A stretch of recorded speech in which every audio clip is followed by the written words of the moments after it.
ابھی 30 کروڑ نہیں ہے بلکہ ابھی 32 کروڑ ہو گئے، 1.2 ملین ڈالر پر منتھ۔ جی ہاں جناب، پوری ڈیٹیل آپ کو بتاتا ہوں کیسے آپ یہ جاب کر سکتے ہیں اور کس طریقے سے آپ اس کے لیے اپلائی کر سکتے ہیں، اور یہ بھی بتاتا ہوں کہ اس جاب کو آخر کار کرنے کے لیے کیوں کوئی تیار نہیں ہوتا۔ پوری ڈیٹیل آپ کو اس ویڈیو کے اندر بتاتا ہوں۔ سب سے پہلے یہ بات بتا دوں کہ یہ جو لائٹ ہاؤس ہے یہ سمندر کے بیچ میں 30 کلومیٹر کے فاصلے پر ایک چٹان ہے، اور اس چٹان کے اوپر ایک گھر ہے، اور اس گھر کے اندر ایک لائٹ لگا ہوا ہے، اور لائٹ آف نہیں ہونا چاہیے۔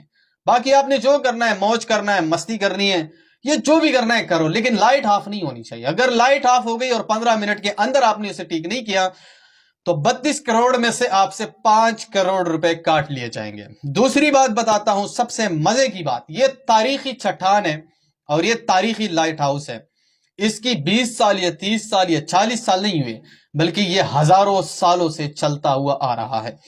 یہ بات بھی میں بتا دوں کہ اگر میں اس کی 10 سال کا ریکارڈ بتا دوں تو 10 سال کے اندر اس کے اندر 472 لوگ اس دنیا سے رخصت ہو گئے ہیں۔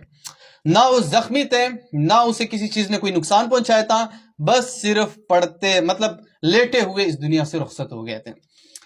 صرف اور صرف اس کے اندر 3 لوگ کامیاب ہوئے ہیں، اور تینوں کا تعلق بنگلہ دیش سے ہے۔ اور وہ کیسے کامیاب ہوئے، کیوں کامیاب ہوتے ہیں، اور جو بنگالی وہاں پہ 3 مہینے گزارتا ہے اس کے بعد نکل جاتے ہیں، پوری ڈیٹیل بتاتا ہوں۔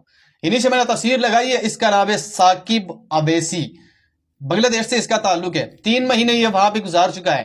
اب آپ اسے کہو کہ بھائی میں 32 کروڑ نہیں، میں 50 کروڑ آپ کو دینے کے لیے تیار ہوں، صرف 1 مہینہ آپ وہاں پہ ڈیوٹی کر لو، کہو گے نہیں، میں بالکل بھی کرنے کے لیے تیار نہیں ہوں، یہ بالکل انکاری ہو چکا ہے۔ اچھا، اس سے ایک صحافی نے سوال پوچھا کہ آپ نے 3 مہینے وہاں پہ گزارے، کیا کیا آپ نے دیکھا ہے اور کس کس چیزوں سے آپ کا سامنا ہوا ہے، مجھے پوری ڈیٹیل بتا دیں۔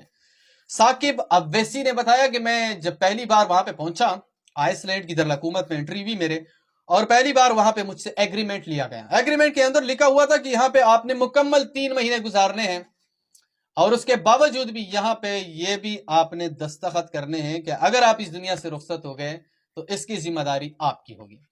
اس کے بعد اس کا کہنا تھا کہ وہاں پہ یہ بھی لکھا ہوا تھا کہ وہاں پہ انٹرنیٹ کا کوئی کنیکشن نہیں ہے، کوئی انٹرنیٹ وہاں پہ سروس اویلیبل نہیں ہے۔ تیسری بات اس نے یہاں تک یہ بھی بولی کہ 3 مہینوں کے بعد ہی آپ کو ہیلی کاپٹر آئے گا، آپ کو باقی چیزیں بھی دے گا، اگر آپ نے ڈیوٹی کرنی ہے، باقی سروائیول کرنا ہے تو ٹھیک ہے، نہیں کرنی ہے تو پھر آپ کو واپس بھی لایا جا سکتا ہے۔ اس نے بولا کہ یہ 3 مہینے کے جیسے ہی مجھے اس چٹان پہ پہنچایا گیا اور میں نے حالات دیکھے، سمندر کے نظارے بڑے خوبصورت نظر آ رہے تھے، بادل چھائے ہوئے تھے، کبھی کبھی بارش بھی برس رہی ہوتی تھی۔ 3 مہینوں کا مکمل سٹاک میرے پاس پڑا ہوا تھا، اور ان میں سے ایک رسی بھی نیچے جا چکی تھی، اس کے ذریعے میں مچھلی بھی پکڑتا تھا اور تازہ دم مچھلی بھی کھاتا تھا۔ اس کا کہنا تھا کہ 2 دن مجھے بہت اچھا لگا، لیکن اس کے بعد جو میرے اوپر شروع ہوا وہ بہت ہی زیادہ خوفناک تھا۔ اس کا کہنا تھا کہ جیسے ہم رات کو سوتے تھے تو رات کو ایسی چیز ہمارے کمرے کے اندر نامودار ہوتی تھی کہ وہ بالکل دیکھنے کے لائق بھی نہیں ہوتی تھی۔ مطلب اتنا خوفناک چیز کمرے کے اندر آ جاتا تھا کہ بالکل ہمیں سمجھ نہیں آ رہا تھا، کیونکہ یہ ایک چٹان ہے جو بہت زیادہ اونچا ہے، اور آپ یہاں سے بھاگ بھی نہیں سکتے، آپ نیچے سمندر میں بھی نہیں کود سکتے۔ اگر آپ سمندر میں کود بھی جائیں تو 30 کلومیٹر آپ سے دور جو ہے نا خشک ہے، وہاں پہ آپ نے جانا ہوگا، تو پھر بھی یہ مسئلہ ہے۔ اس بنگالی نے کہنا ہے کہ 3 مہینے جس تکالیف اور جس مصیبت اور جس مشکلات کا میں نے سامنا کیا ہے یہ کوئی سوچ بھی نہیں سکتا ہے۔ اس کا کہنا تھا کہ میں تقریباً 8 بار موت کے منہ سے واپس آ چکا ہوں۔ کچھ ایسی چیز تھی جو بالکل ہمارے سامنے کھڑے ہو جاتی تھی اور ہمارے مطلب وہ کھانے کا فرمائش کرتی تھی کہ ہم آپ کو کھا لیں گے، ہم آپ کو یہ کر دیں گے۔ بہرحال اس کا کہنا تھا آخری بار جب اس نے بنگلہ دیش جو ہے ثاقب اویسی، اس نے آخر بات جو اس نے بولی ہے، اس کا کہنا تھا کہ نہ میرے پاس موبائل تھا، نہ کوئی میوزک تھا، کچھ بھی نہیں تھا، اور میں صرف اور صرف قرآن پاک کی تلاوت کرتا تھا، اور ہمیشہ نماز بھی پڑھتا تھا، نفل ادا کرتا تھا، اور شاید اس بنیاد پہ میں اس جگہ سے کامیاب ہو چکا ہوں۔